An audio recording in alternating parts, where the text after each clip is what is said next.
مقتدر علماء کرام، بالخصوص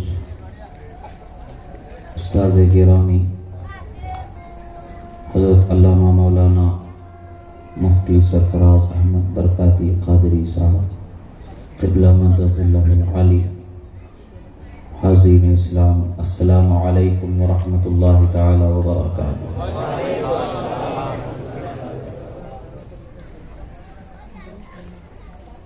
الحمد للہ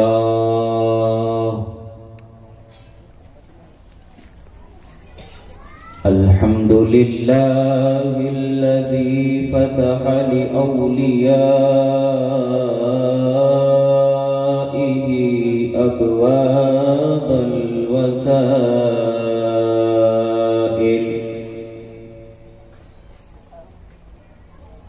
وأجرى على أيديهم الكريمة أنواع الفضائل،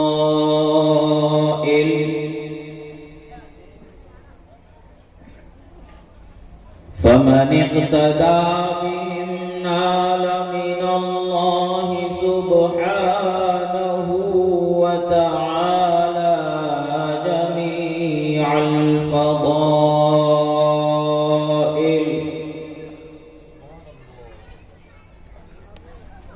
ومن حاد عن طريقهم انتكس وصار من أهل الرذائل،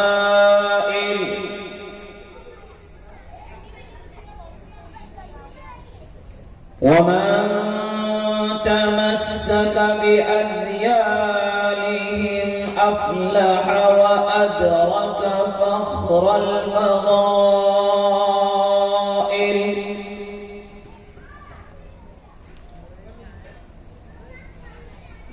والصلاة والسلام على نور الوحدانية وطلعة شمس الأسرار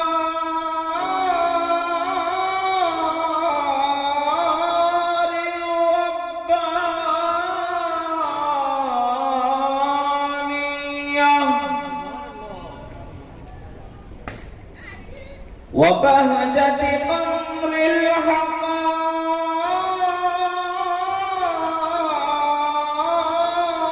الحقائق الصمدانية وعرش حضرة الحضرات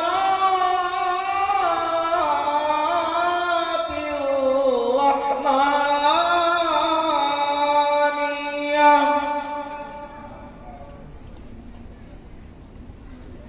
سيد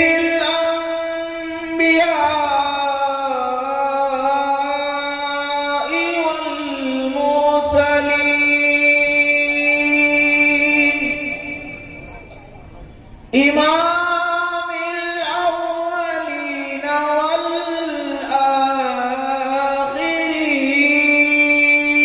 والآخرين،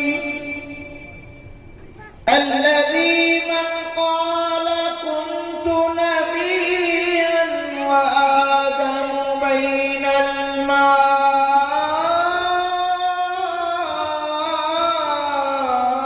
والطين،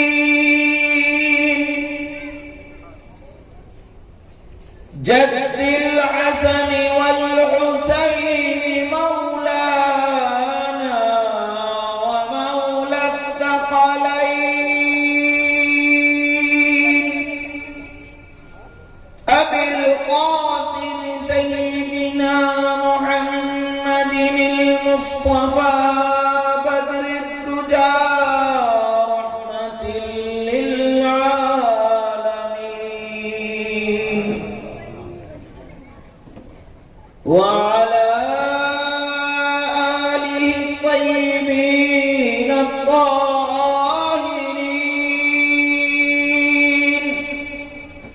وأصحابه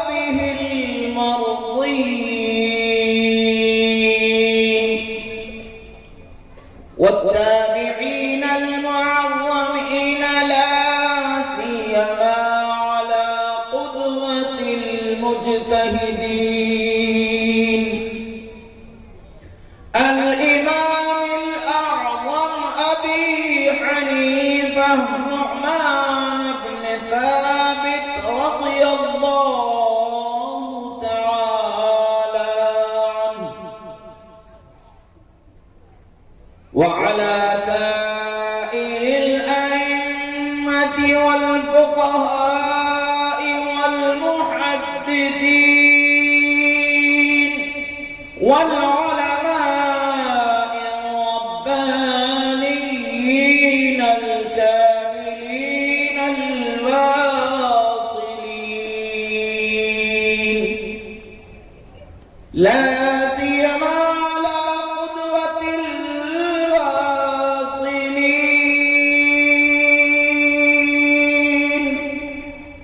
إمام المشتاقين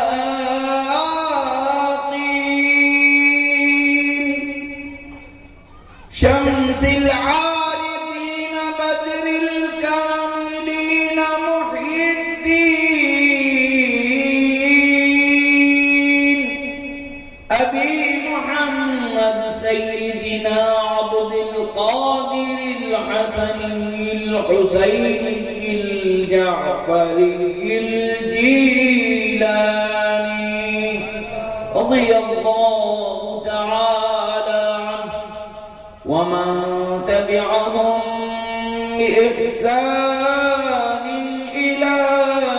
يوم الدين أما بعد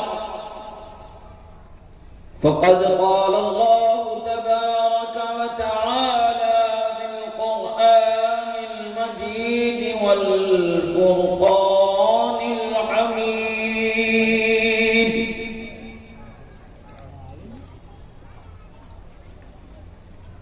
أعوذ بالله من الشيطان الرجيم بسم الله الرحمن الرحيم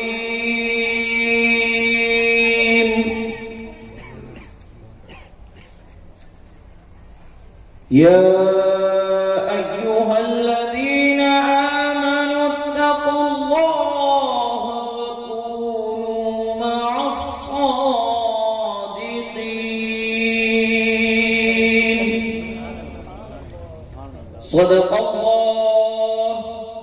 صدق الله مولانا العظيم وصدق رسوله النبي الأمين الكريم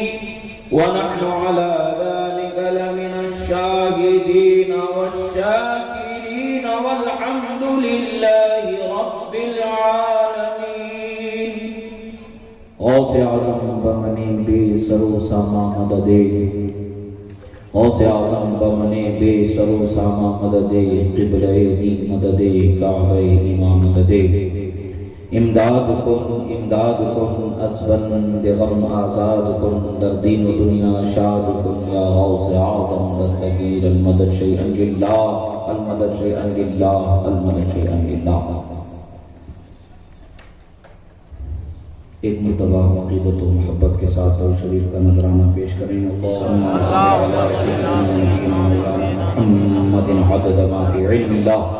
صلاة دائمة بدوام ملک اللہ وعلا آلہ و اصحابہ اجمعین ایک مرتبہ اور نبی اور آل نبی پر درود شریف پڑھیں اللہم صلی علی سیدنا نبینا مولانا محمد عدد ما فی علم اللہ صلاة دائمة بدوام ملک اللہ وعلا آلہ و اصحابہ اجمعین اللہ رب العزت کا بے پناہ شکر و احسان کہ اللہ رب العزت نے ہمیں اس کے محبوب بندوں کے ذکر کو سننے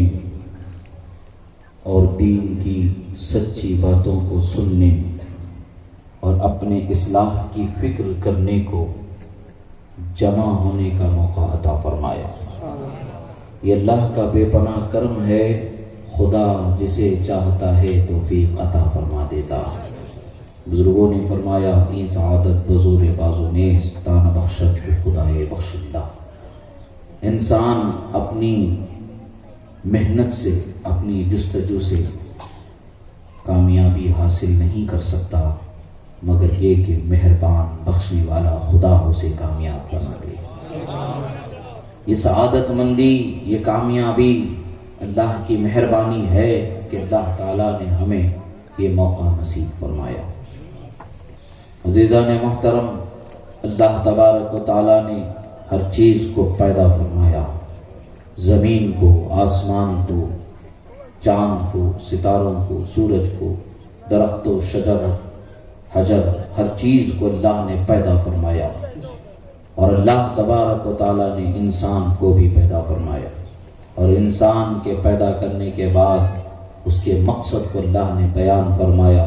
کہ انسان کو صرف اور صرف خدائے رب ذوالجلال کی وحدانیت اور اس کی اطاعت و عبادت کے لیے پیدا فرمایا۔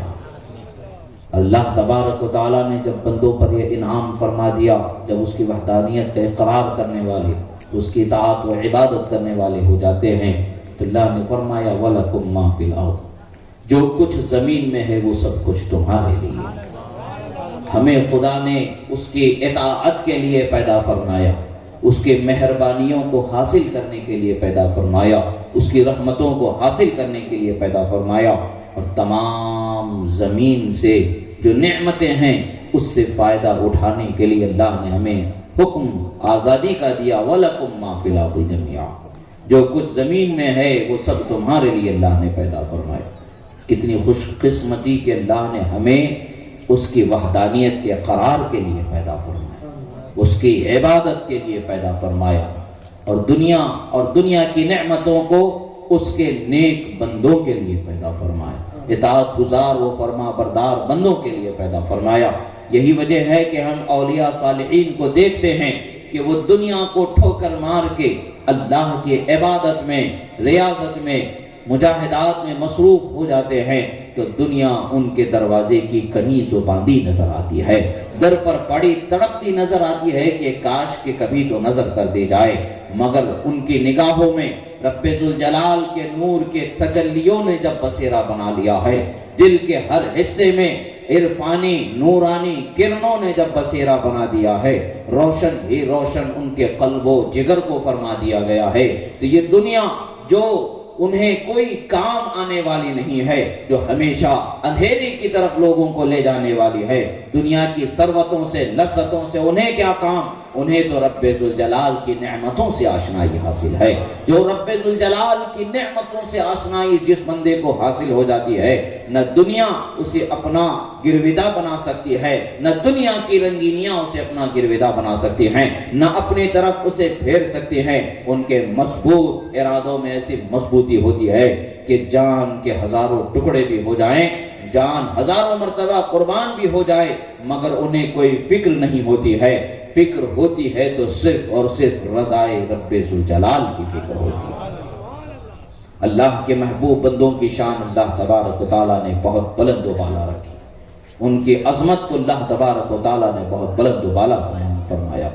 اور آج ہمارے لیے ضروری ہے کہ اللہ کے محبوب بندوں کی صحبت اختیار کریں، اللہ کے محبوب بندوں کے نقش قدم پر چلنے کی کوشش کریں، اور جب بندہ اللہ کے محبوب بندوں کے نقش قدم پر چلنے لگتا ہے، اللہ تبارک و تعالیٰ اس کے لیے راہ میں آسانیاں عطا فرما دیتا ہے، رحمتوں کو ساتھ فرما دیتا ہے، بندے کے لیے برکتوں کے دروازے کشادہ کر دیے جاتے ہیں، نعمتیں ہی نعمتیں، برکتیں ہی برکتیں ملتی چلی جاتی ہیں۔ اور آج ہم دیکھتے ہیں کہ اپنے آپ کو ہم نے اللہ کے محبوب بندوں کی محبت سے، ان کی صحبت سے، ان کی اطاعت و فرما برداری، یعنی ان کے نقش قدم، ان کے سلیقے کو اپنانے سے ہم نے اپنے آپ کو دور کر لیا ہے، تو دنیا میں آج ہم دیکھتے ہیں کہ کس قدر ہمیں پریشانیوں کا سامنا ہے، اور ایسی حالتوں کا بھی ذکر ہے قرآن مجید میں۔ بندوں کی ہر حالت کا ذکر اللہ تبارک و تعالیٰ نے فرمایا، جب وہ شیطان کے دھوکے میں آتے ہیں تو کیا حال ان کا ہوتا ہے، خدا کے ذکر سے غافل ہو جاتے ہیں تو کیا حال ان کا ہوتا ہے، اور ان کا شمار کن لوگوں میں ہوتا ہے۔ یاد رکھے، اللہ والوں کے ساتھ ہونے والے بھی کامیاب ہو جاتے ہیں، اللہ والوں کے ساتھ جو بندے ہو جاتے ہیں انہیں بھی کامیاب کر دیا جاتا ہے۔ طفیلی تو ویسے ہی کامیاب ہو جایا کرتا ہے۔ اصل جو اللہ والے ہیں ان کی رحمتیں، ان کی برکتیں یہ ہوتی ہیں کہ عام انسان جو ان کے سائے میں آ جاتا ہے وہ بھی بخشا جاتا ہے، رحمتوں کا حصہ اسے بھی عطا کر دیا جاتا ہے۔ جس طرح سے برسات میں نکلنے والا آسمان کے نیچے آنے والا اس کا اثر برسات کا ضرور اسے ملتا ہے، اگرچہ برسات خاص اس کے لیے نہیں برسائی جاتی مگر اس برسات کا حصہ اسے بھی مل جاتا ہے۔ اسی طریقے سے اللہ کے ولیوں پر جو خاص رحمت و اکرام کی برسات ہوتی ہے، انعامات کی برسات ہوتی ہے، اگر اللہ کے محبوب بندوں کے قرب سے ہم اپنے آپ کو مسکن کر لیتے ہیں، اس نعمت سے اگر ہم اپنے آپ کو مالا مال کرتے ہیں، ان کی صحبت سے اگر ہم اپنے آپ کو مالا مال کر لیتے ہیں، تو ان پر برسنے والی برسات کے کچھ چھٹے ضرور ہم پر بھی برس جاتے ہیں۔ جب بندوں پر رحمتوں کی برسات ہو جاتی ہے تو بندوں کے لیے ہدایت کے دروازوں کو اللہ تعالیٰ کشادہ فرما دیتا ہے، دلوں کے ان کی حالتوں کو بدل دیا جاتا ہے۔ حضرت سورہ السقطی علیہ الرحمت والرضوان کی زندگی کا ایک واقعہ ہے۔ اسی طریقے سے حضرت امام مالک رضی اللہ تعالیٰ عنہ کے حق میں بھی اس واقعے کی نسبت ملتی ہے۔ حضرت جنید بغدادی رضی اللہ تعالیٰ عنہ کے حق میں بھی اسی طریقے کے ایک واقعے کی نسبت ملتی ہے۔ حضرت ابراہیم ابن ادھم رضی اللہ تعالیٰ عنہ کی بارگاہ میں بھی اسی طریقے کے ایک واقعے کی نسبت ملتی ہے۔ غرض یہ ہے کہ زمانہ اولیاء کا اگرچہ مختلف ہے مگر ان پر برسنے والی رحمتوں کا انداز وہی ہے جو انداز مصطفیٰ پیارے صلی اللہ تعالیٰ علیہ وسلم پر برسنے کا ہوتا ہے۔ ان کے قرب و جوار میں رہنے والوں کو رحمتوں سے معمور کر دیا جاتا ہے، برکتوں سے معمور کر دیا جاتا ہے، ان کی محبتوں کو دل میں بسا کر کے، ان کی اطاعتوں کو دل میں بسا کر کے، ان کی فرما برداری کو اپنا شیوا بنا کر کے جو اولیاء زندگی گزارتے ہیں، خلق کو ہدایت کے روشن چراغ سے روشنی دیتے ہیں، تو اللہ تبارک و تعالی مصطفیٰ پیارے صلی اللہ تعالی علیہ وسلم کی تبعیت میں، آپ کی نعمت میں ان پر بھی اس قدر انعام و اکرام فرماتا ہے کہ آپ کی صحبت میں آنے والوں پر بھی اکرام ہو ہی جاتا ہے، ان کے دلوں کو بھی آرام ہو ہی جاتا ہے، اگرچہ اس کا مقصد وہ نہیں ہوتا، اگرچہ اس کی چاہت وہ نہیں ہوتی ہے، کبھی کبھی تو وہ ہوش میں بھی نہیں ہوتا ہے، کرم بالائے کرم اس پر ایسا ہوتا ہے کہ وہ خدا والا بنا دیا جاتا ہے۔ اللہ تعالیٰ فرماتا ہے استحوذ علیہم الشیطان فانساہم ذکر اللہ اولئک حزب الشیطان۔ اللہ فرماتا ہے شیطان کے قبضے میں جب آ جاتے ہیں، یعنی شیطان کے دھوکے میں جب وہ بندے آ جاتے ہیں، بندوں کا حال کیا ہوتا ہے؟ وہ خدا کے ذکر سے غافل ہو جاتے ہیں، اور جو خدا کے ذکر سے غافل ہو جاتے ہیں وہ کون ہوتے ہیں؟ شیطان والے بنا دیے جاتے ہیں۔ اور اللہ تعالیٰ فرماتا ہے الا ان حزب الشیطان هم الخاسرون، اور آگاہ ہو جاؤ، جان لو کہ جو شیطان والے ہیں وہی ناکام ہونے والے ہیں، وہی محروم رہنے والے ہیں، اور کامیاب کون ہونے والے ہیں؟ اللہ والے کامیاب ہونے والے ہیں۔ اللہ والوں ہی کو اللہ تعالیٰ نعمتیں عطا فرماتا ہے، اللہ والوں کی نعمتوں کا حصہ دوسروں کو بھی عطا فرما دیا جاتا ہے، ان کی صحبت کی برکتوں کا حصہ انہیں بھی عطا کر دیا جاتا ہے۔ حضرت سورہ السقطی رضی اللہ تعالیٰ عنہ کا ایک واقعہ ہے، آپ مسجد کے لیے یا کسی اپنے دینی فریضے کی ادائیگی کے لیے تشریف لے جا رہے تھے،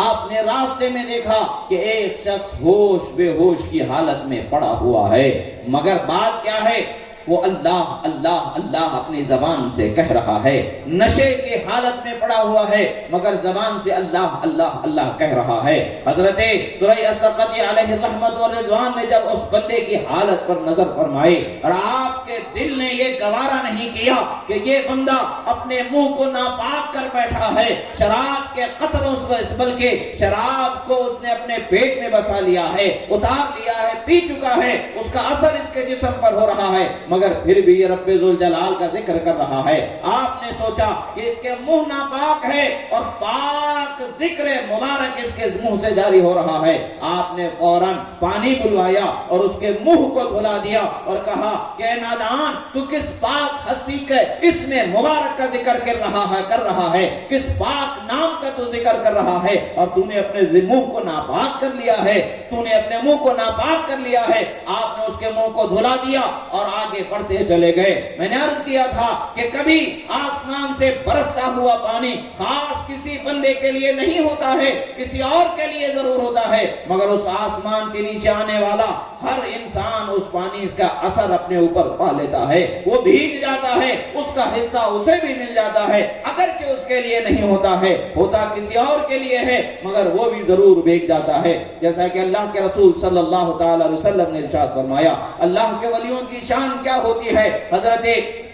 امام حیثمی علیہ رحمہ نے بھی ذکر فرمایا ہے، فتاوی حدیثیہ کے اندر اس کا ذکر ہوتا ہے حدیث مبارکہ کا، اور بھی مستند جگہوں پر حدیث ہے۔ ارشاد فرماتے ہیں وَبِهِمْ يُرْزَقُونَ وَبِهِمْ يُسْتَسْقُونَ، فرمایا اللہ کے رسول صلی اللہ تعالی علیہ وسلم نے اولیاء اللہ کی ایک جماعت کا ذکر فرماتے ہوئے ان کی شان کا بیان فرماتے ہیں۔ امام جلال الدین سیوطی علیہ رحمۃ و رضوان نے مستقل احادیث مبارکہ کو ان کی شان و فضیلت میں جمع فرمایا ہے۔ اولیاء، ابدال اور نجبا، وہ اقطاب کی شان اور ان کے مرتبے کے بیان میں جو احادیث آپ کو علم حدیث کے، تو آپ کو اللہ تبارک و تعالیٰ نے ایسا امام بنایا تھا کہ امامت آپ کے زمانے میں آپ پر ہی تمام علم حدیث کی ہوئی ہے، اسی لیے خاتم الحفاظ کے نام سے آپ کو یاد کیا جاتا ہے، امیر المومنین فی الحدیث کے نام سے آپ کو یاد کیا جاتا ہے۔ آپ نے مستقل رسالہ لکھا ہے، اس میں بھی اس حدیث مبارکہ کو ذکر فرمایا ہے۔ اللہ کے رسول صلی اللہ تعالی علیہ وسلم ارشاد فرماتے ہیں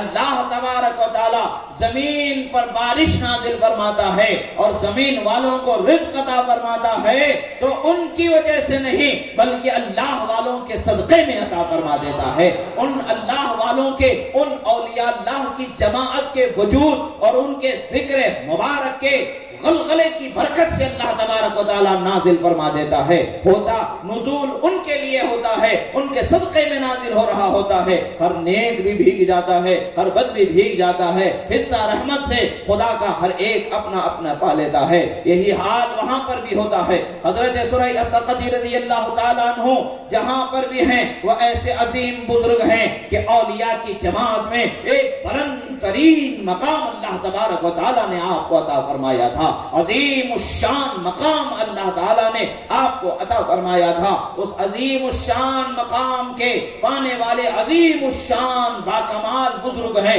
کہ جن کا دل بھی ذکر الہی سے غافل نہیں ہے، جن کی زبان بھی ذکر الہی سے غافل نہیں ہے، جن کی فکر و نظر بھی ذکر الہی سے غافل نہیں ہے، بلکہ ذکر وہ ایسا کرتے ہیں کہ ذکر قلب و زبان سے ہو رہا ہے، نظر اور فکر تجلیات ربانیہ میں سیر کر رہی ہوتی ہے، کبھی سیر اللہ کے منزل، کبھی سیر اللہ کے منزل، کبھی سیر علی اللہ کے منزل، کبھی سیر من اللہ کے منزل، کبھی باقی باللہ تو کبھی فنا باللہ کے منزلوں سے گزرتے ہوئے راہ ہدایت کے روشن چراغ کو روشن کرتے چلے جاتے ہیں۔ ان کے حال، ان کے کمال، ان کے مقام کی برکتوں کا اثر یہ ہوتا ہے کہ جب آپ وہاں سے گزر جاتے ہیں کچھ دیر بعد اس بندے کو ہوش آتا ہے، لوگ کھڑے ہو کر کے اس بندے کی حالت کا مشاہدہ کر رہے ہیں۔ اس نے پوچھا ایسا گھیرا بنا کر کے کیوں میرا مشاہدہ کیا جا رہا ہے؟ کیا معاملہ کچھ انوکھا ہو گیا ہے؟ کچھ ہم سے کچھ انوکھا کام ہو گیا ہے؟ نشے کی حالت میں جو شرابی نشے میں کرتا ہے اس سے اچنبا، اس سے الگ کوئی کام ہو گیا ہے کہ جو آپ حیرت سے مجھے دیکھ رہے ہیں؟